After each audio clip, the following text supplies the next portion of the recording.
Je trouve qu'on a quand même souvent le problème. Là, ça peut arriver souvent que le défenseur souhaite passer dessous. Alors quand le défenseur souhaite passer dessous, bah, vous entendez souvent les coachs, tu ne poses pas l'écran, l'angle de ton écran, ceci, cela, le mec il arrive, boum, pose l'écran, passe dessous. Voilà. Bon alors là, évidemment on a la réponse du tir, mais nous ça ne nous intéresse pas forcément, donc on veut chercher d'autres choses. Donc déjà, ce qu'on veut demander, c'est l'angle de l'écran. Alors sur l'angle de l'écran, on leur demande d'aller un petit peu plus vers le bas, donc de jouer, de rester quand même pour que ce ne soit pas un écran dans le dos, pour qu'ils puissent voir le pic, mais qu'on ait un angle qui soit un petit peu plus placé comme ceci pour la mettre en difficulté si elle veut passer dessous. Ça, c'est notre première idée. Ensuite, j'aimerais juste qu'on fasse juste un petit détail là sur elle passe dessous, toi tu roules. Et là, souvent, il se passe des choses. Vous, mais là, parce que parfois il y a des fautes offensives de siffler. S'il a la volonté de passer dessous et que là, lui, il veut ouvrir, il veut aller au cercle, il se retrouve avec le petit qui est comme ça, il veut repasser, qu'est-ce qu'on peut dire là-dessus là? Cependant, quand vous avez de la protection ici, voilà la première lecture qu'on demande, nous, c'est d'aller chercher ce qu'on appelle pour elle la séparation. Donc elle va amener le défenseur sur le côté. Et ça, vous le voyez très souvent face à ce genre de défense, on veut chercher à amener vraiment le grand, à lâcher un petit peu et à venir ici. Ensuite, la plupart du temps, quand vous avez de la protection, l'aide qui va se retrouver, et ça aussi on peut en discuter, même si il n'y a pas souvent des fautes spécifiques là-dessus, l'aide elle va venir de ce qu'on appelle le côté faible, donc elle va venir sur, très souvent, le bump et la reprise du joueur. On reprend ici, on demande à cette attaquante-là de rouler diagonale. Vous avez souvent, boum, je pique, je roule, je viens là, vas-y, monte ici. C'est facile pour toi de venir bumper haut et tu reprends. Donc toi, tu vas rouler diagonale, et tu piques et tu roules et tu viens entre ces deux lignes-là. Voilà. Et quand elle vient ici, on augmente la distance pour elle de venir bumper et reprendre. Donc elle va se retrouver peut-être entre les deux, et là, on trouve des angles de passe qui sont intéressants. Si elle continue de rouler au panier et que là, elle est obligée de venir complètement dans l'aide, on va chercher le côté faible ici. Là, sur la protection, c'est pratiquement le plus de choses que l'on voit. Donc vous avez à gérer cette première situation. Le bump, si vous m'arrêtez, hein, si vous voulez qu'on soit un point précis, on peut s'en discuter, mais le bump, franchement, il n'y a pas énormément de soucis. Et le problème qui peut par contre se poser ensuite, c'est là la reprise. Donc là, la gestion de ce qu'on appelle le close-out défensif sur le 1 contre 1, et puis la prise de position, puisque une fois qu'elle a roulé et que le ballon a volé de l'autre côté, elle vient prendre sa position intérieure pour chercher la relation à 3 ce soir. Surtout pas, je le laisse. Voilà. Ah bah non, c'est pas toi. Toi, tu reprends ta joueuse. Voilà. Donc ça...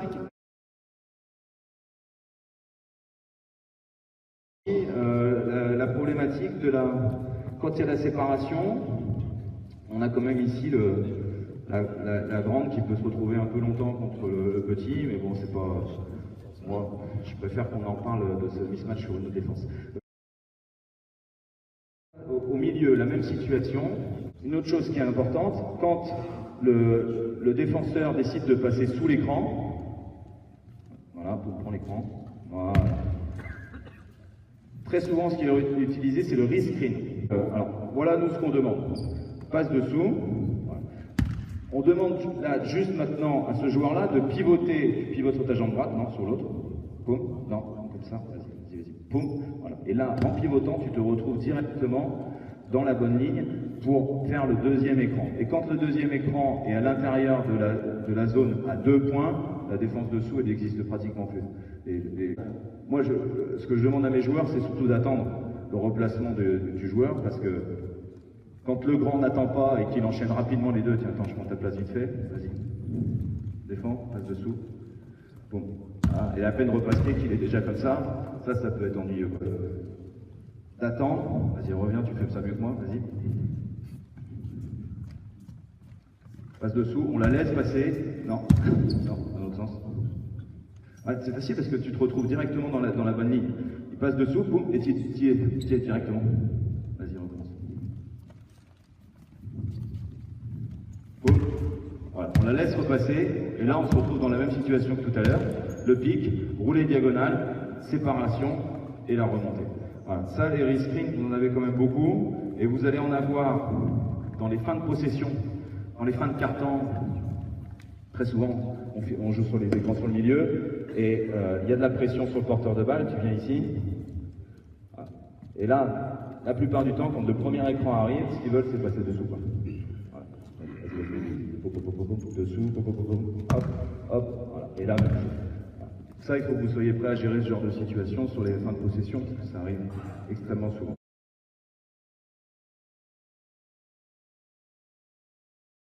Essayer d'amener l'attaquant à reculer. Parfois, il y a des équipes qui restent complètement à deux. Donc là, vous vous retrouvez avec deux défenseurs contre un attaquant dans cet espace du terrain. Donc pour celui qui est ici, avec l'utilisation des mains, avec parfois le vas-y, viens. On l'a vu encore hier soir. Pom. Voilà. Alors là, selon comment vous êtes positionné là, à vous trois, parce que moi j'en ai un qui vient ici avec les mains levées, voilà, et puis moi j'ai un petit qui aime bien et qui en plus il vient par derrière. Ça. Sur le step out, donc les réponses offensives. La première réponse avec des meneurs qui sont un peu assez rapides, et il y en a, vous verrez le petit Islandais qui arrive au CCRB, il le fait super bien. Quand le défenseur ici, l'objectif pour lui au départ, c'est de coller le screener, pour pouvoir ne pas donner d'espace et obliger l'attaquant à aller là-bas. Mais parfois c'est difficile, donc il va laisser un peu d'espace et du coup, ça, ici, boum. Alors là c'est le bazar. Nous, en fait, mécaniquement, quand un truc comme ça se passe, ça va déclencher des rotations qui ne sont pas toujours bien maîtrisées.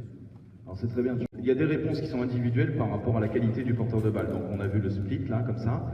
Mais il y a également la capacité à ce qu'on appelle cercler. Donc on va le faire avec un 45, parce que ça arrive plus souvent à 45 degrés. Voilà. Tuer le step out, c'est être capable de cercler. Donc là, quand vous avez le step, vous allez vous retrouver quand même dans une situation aussi qui n'est pas simple. C'est le contact qui est ici, là. Entre ce grand qui arrive et qui veut sortir le joueur porteur de balle de l'espace, de l'obliger à faire du dribble de recul, et le petit qui arrive et qui, lui, la deuxième des réponses que nous on cherche, c'est ce qu'on appelle cercler. Donc il va venir et il va cercler autour du grand, et là, une fois qu'il a réussi à faire ça, c'est fini. Comment réagit le grand? Vous avez deux types de défense là-dessus. Tu fais le pic. Tu fais le step et tu commences à cercler. Voilà. Top. Là, vous allez vous retrouver avec deux possibilités. Soit tu passes ici et reprends. Et là, vous êtes tranquille. Vous retrouvez, le ballon va bouger, mais vous vous retrouvez sans mismatch et avec comme si l'écran n'avait rien fait. Par contre, vous pouvez vous retrouver. Nous, c'est par exemple ce qu'on va faire, c'est que quand notre grand, il voit qu'il commence à être battu, à être enroulé, il se recule et c'est lui qui gère le 1 contre 1 et on fait une rotation défensive par là-bas. Et là, vous vous retrouvez sur un mismatch, mais qui est dû à ce qui a été provoqué au départ quand le joueur a été capable de cercler. Là, ça c'est une situation qui n'est pas toujours simple parce qu'il y a des obstructions de sifflet. Bon, donc on est tous dessus, il n'y a pas d'autre chose à dire que le premier qui prend l'espace. Il y a également des meneurs qui vont chercher le bras de l'intérieur. Oui, bien sûr. Ouais, le meneur qui va aller chercher le bras, l'enlever, voilà. Et repartir. Il faut que le mec il ait de la vitesse. Maintenant, je leur demande pas non plus d'être comme des fous, quoi, parce que je veux pas non plus prendre le risque qu'ils perdent un peu le. Enfin, moi, je fais pas les situations pour essayer d'aller chercher la faute, quoi. Quand tu prends vraiment de la vitesse, tu vas pour chercher la faute. Moi, je cherche plutôt à déséquilibrer la défense. Donc, on déséquilibre la défense en allant entre les deux sur la première situation, c'est super dur, c'est super risqué. Par contre, cercler comme ça, ouais, je pense que si tu prends de la vitesse, c'est plus simple, mais moi, je préfère quand même que l'attaquant fasse juste un petit effort d'aller autour, où là, il y a quand même le risque qu'il soit touché et que ce soit quand même sifflé, mais pour qu'ensuite, il repasse complètement de l'autre côté, quoi. Aller taper comme ça, c'est des risques qu'on prend en faisant ce genre de défense. C'est vraiment des risques, mais c'est terriblement agressif et efficace quand c'est bien exécuté, quoi.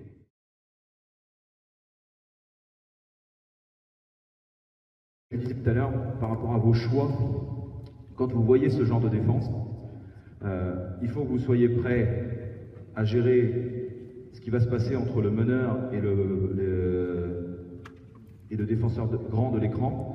Mais il faut aussi que vous soyez prêts à gérer les mouvements du ballon. Parce que face à cette défense-là, c'est là que le ballon bouge le plus. Donc je vais vous montrer par exemple une situation, et ça va un petit peu avec ce que tu disais, David, c'est que moi je veux pas toujours que le joueur aille devant lui, mais je veux que le ballon aille devant lui. Point. Voilà. Quand on fait le step out, on cherche à trouver la réponse collective. Et la réponse collective, souvent, elle passe par la passe devant soi. Donc tu vas faire le step, et toi, tu vas, dans le même temps, quand on voit qu'il y a de l'agressivité, on est obligé de bouger vers le ballon. Donc toi, tu vas bouger vers le ballon assez large, et toi aussi, tu vas jusqu'à 45 degrés. Et on va chercher un relais par la passe devant soi. Donc sur cette passe, et là, et c'est top. Bah, c'est exactement ça, tu vois. Ce joueur-là, il a, et vous le voyez dans pas mal d'équipes, le relais ici, vous le voyez, tout de suite, son premier réflexe, c'est de mettre le ballon au-dessus de la tête. Et donc, ils vont chercher une passe supplémentaire. Et c'est là, pour vous, que ça devient complexe, parce que là, comme on dit ici, parce que maintenant je suis bien nordiste, hein, c'est le brin. C'est le brin parce que derrière, cette passe-là, c'est celle-là la passe décisive.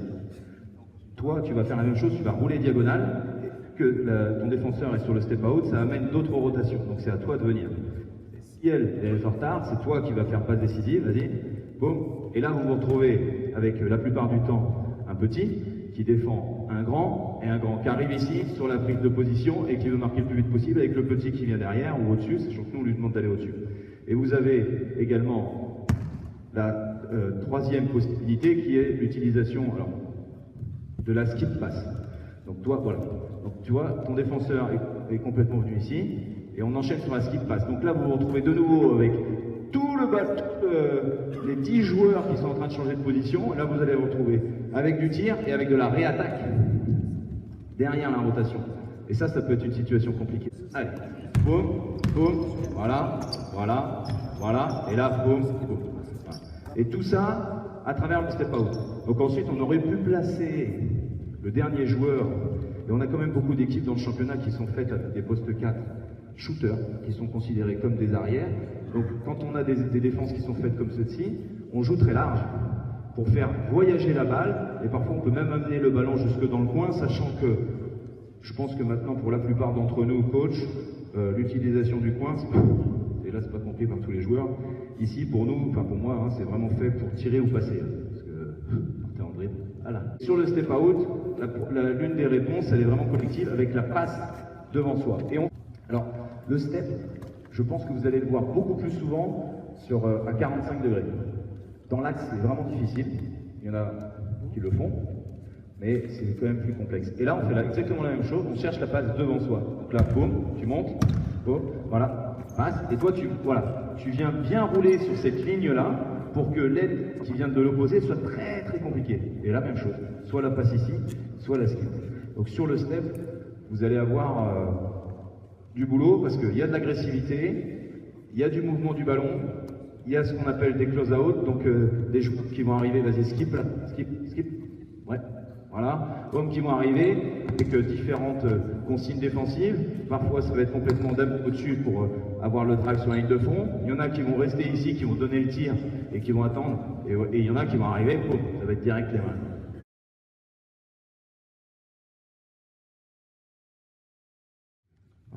Alors, il y a des équipes qui sont construites avec des postes 5 qui ont un petit tir ou alors une bonne qualité de passe.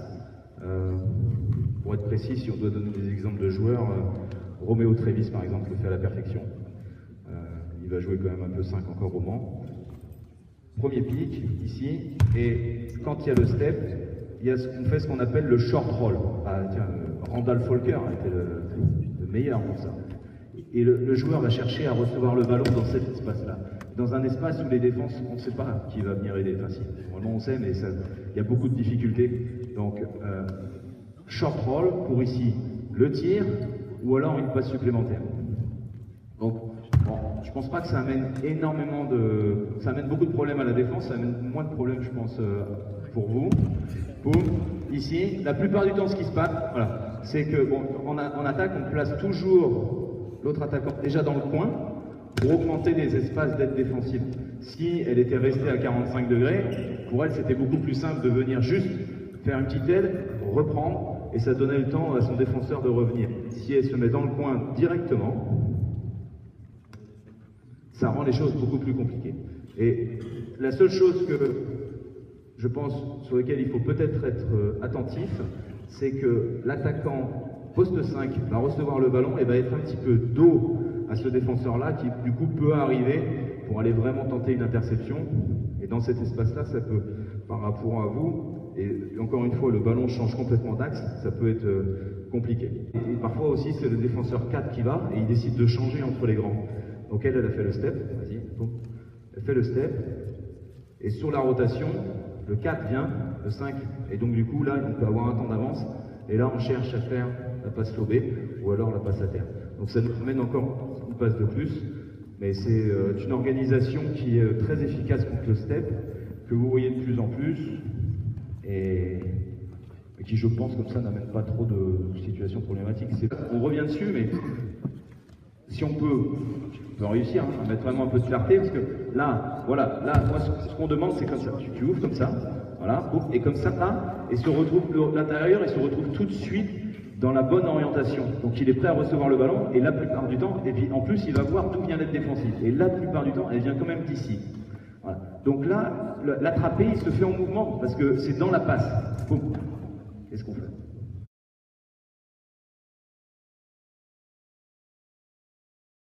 On va, à mon sens, dans le cœur du problème.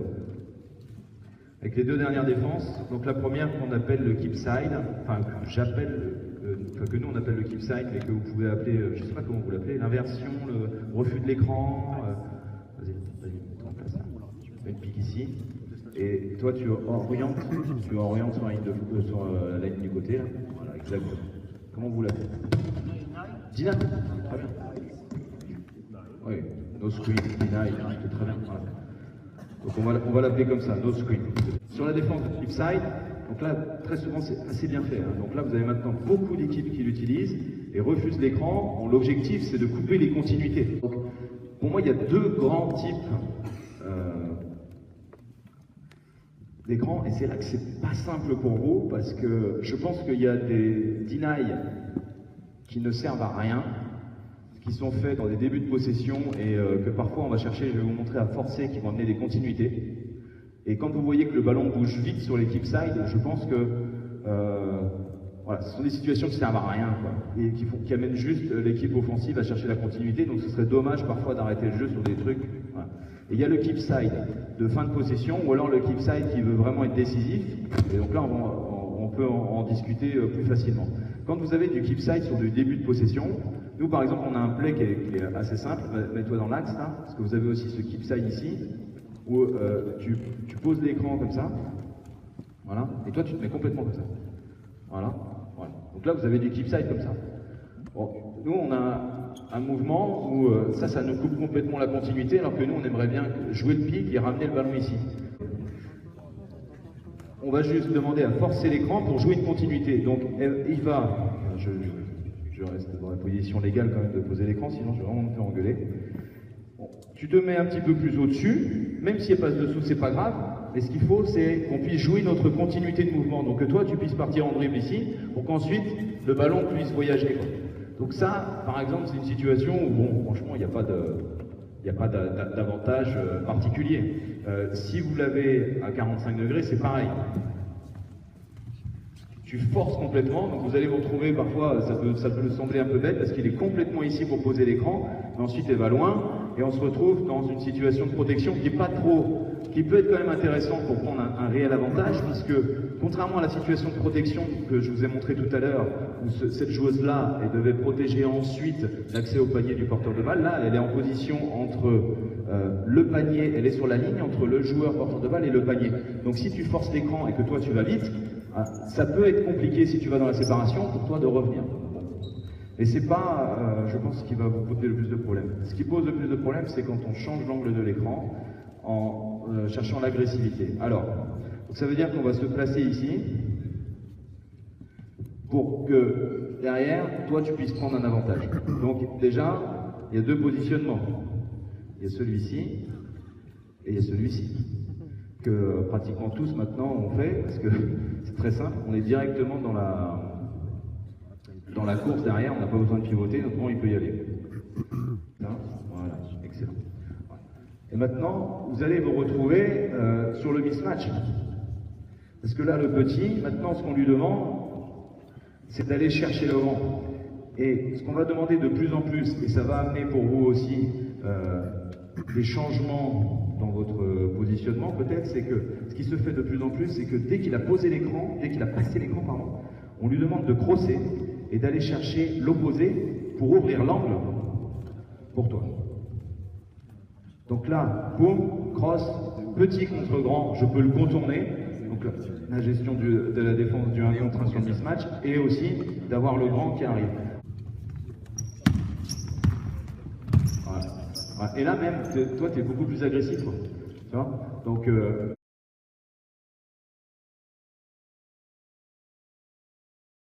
d'abord il y a le switch qui est simple et qui donc pour vous amène deux situations compliquées, deux mismatchs. Un mismatch ici avec mon meneur de jeu contre l'intérieur et mon mismatch ici avec le grand contre le petit.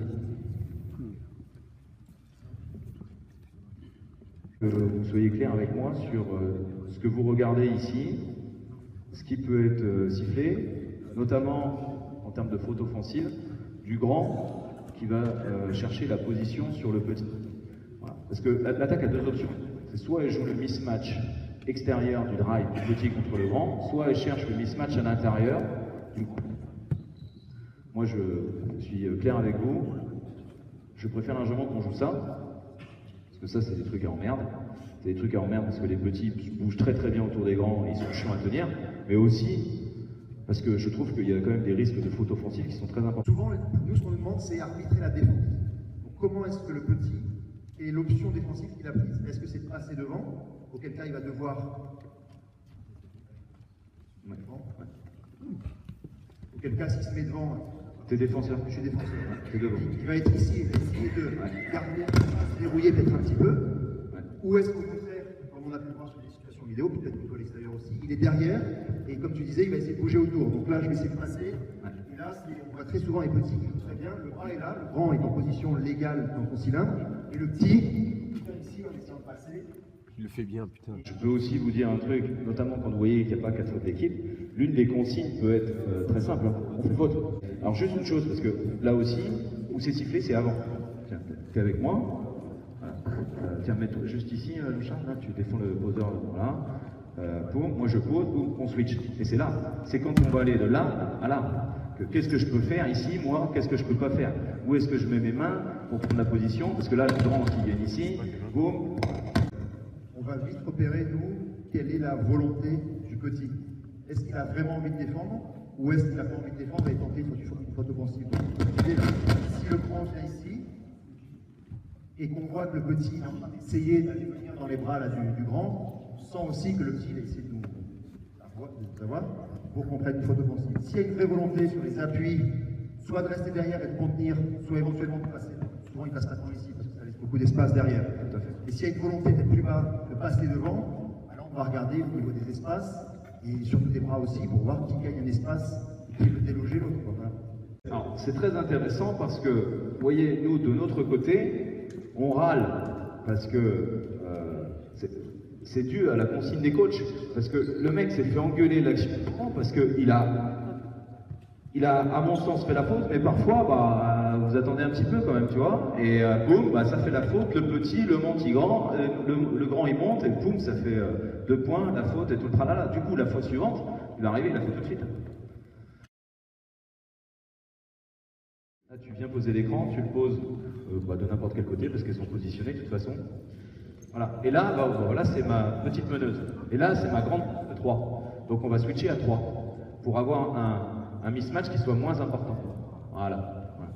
Ça, vous allez vous retrouver aussi là-dessus. Donc là, vous allez avoir un bump avec la consigne pour elle d'aller le plus haut possible pour justement pousser ensuite le joueur en dehors de la raquette et gérer le mieux possible un contre un, parce que si le grand arrive et que le bump se fait proche du cercle, c'est terminé. Donc vous allez avoir des défenses qui vont s'organiser pour que le mismatch qui est défendu soit moins important. Ça peut arriver. Et ça se passe de la même façon à 45 degrés. Vas-y, pause. Voilà. Quand c'est à 45 degrés, vous allez vous retrouver avec celui-ci qui vient aider. Là, switch, boum, là tu viens, toi, hop, là-bas, toi, ici. Voilà. Ça, on voit de plus en plus. Et là, vous vous retrouvez avec des switches, mais qui vont être différents. Et ça nous sert, nous, défensivement, à avoir un mismatch qui est moins important. Il y a une équipe qui switch pratiquement tout le temps, et dès que le ballon est intérieur, ils le font très bien.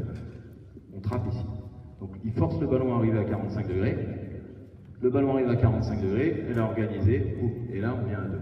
Donc la gestion d'un mismatch de départ, elle vous amène pour vous plein de conséquences. Et là, pour l'instant, on n'est que sur le mismatch à l'intérieur. Il y a la coupe directe, la gestion de petit contre le grand, et là, à la fin, on se retrouve avec la gestion du du grand contre deux petits, avec la clope qui a tourné. On demande juste aux petits de sortir les pieds tant que le ballon est là. Les pieds face au corner, et de pousser ici, pour essayer qu'il ait le ballon pas trop, sort un peu de la raquette. Voilà, super. Voilà. L'objectif, c'est qu'il ait la balle en dehors de la raquette et le plus bas possible. Le plus bas possible pour qu'ensuite la trappe se fasse près de la ligne de touche, tout simplement. Voilà. Et quand le ballon est en train de voler, là, on vient directement. Donc là, on augmente l'orientation, on la fait plus claire, on la fait face à la ligne de fond. Ma responsabilité à moi, c'est que l'attaquant ne puisse pas repasser. Et donc là, vous allez vous retrouver avec un grand qui va vouloir, vas-y, tu cherches avec ton bras, là, tu m'enroules ici, là. Bon, vous allez vous retrouver avec ça. Ou de l'autre côté, si tu veux prendre la ligne de fond, voilà. Et avec les deux petits qui vont arriver, donc c'est pour ça que nous, on demande à ce que ce soit près de la ligne, parce que plus ça va être ici, plus c'est compliqué de gérer la trappe, et surtout pas ici, quoi.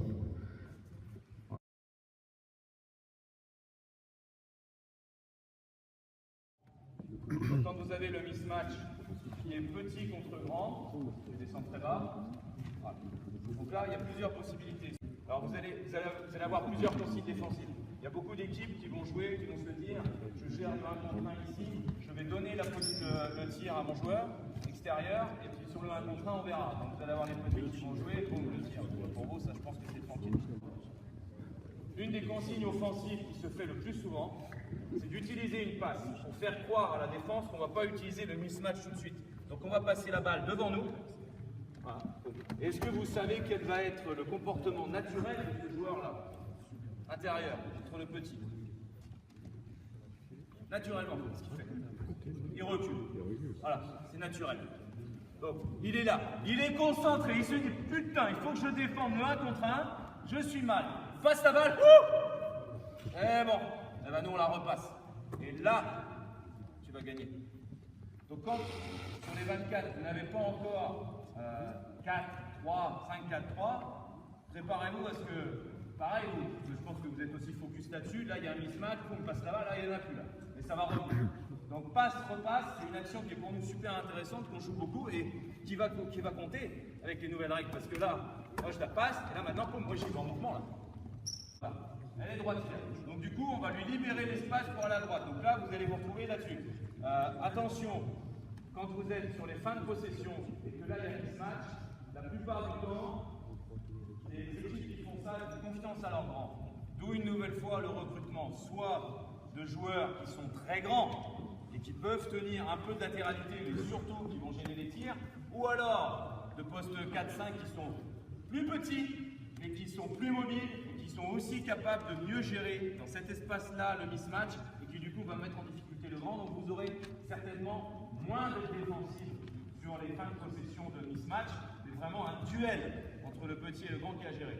Mais vous allez avoir une chose à gérer, c'est surtout l'empêchement de l'aide défensive. Ça veut dire que toi tu vas te placer à gauche et vous allez avoir ça. Boum. Parce que la première aide défensive, normalement, il peut y avoir des aides qui viennent de partout. Vas-y, prends ta main droite parce qu'on veut que tu ailles finir sur la main droite. On peut avoir ça. Bon, bah ça, c'est suicidaire. Mais bon, les joueurs le font naturellement. Ils voient le ballon qui arrive à côté d'eux. On a beau leur dire qu'il ne faut pas y aller. Ils y vont et ils donnent le tir à 3 points. Comme ça. Mais sinon, l'aide défensive, la plupart du temps, elle vient en bas à l'opposé. Nous, ce qu'on appelle, ce qu'on définit comme le côté faible. Après, on peut faire ce qu'on veut. Il y a beaucoup d'équipes qui font Strasbourg, enfin d'autres, qui font juste ça et reprendre. Voilà. Sinon, là, on va se laisser ici. Et donc là, moi, quand même, on va demander aux joueurs intérieurs, et parfois il le fait naturellement, d'empêcher. Donc là, pareil. Comment est-ce que vous gérez ce truc-là? Parce que là, il fait action de jeu, le mec. Donc il fait le pic, il reste 8 secondes, il va dans la raquette, il va se cacher, il revient, ou alors il reste dedans, et là, il m'empêche cette défensive.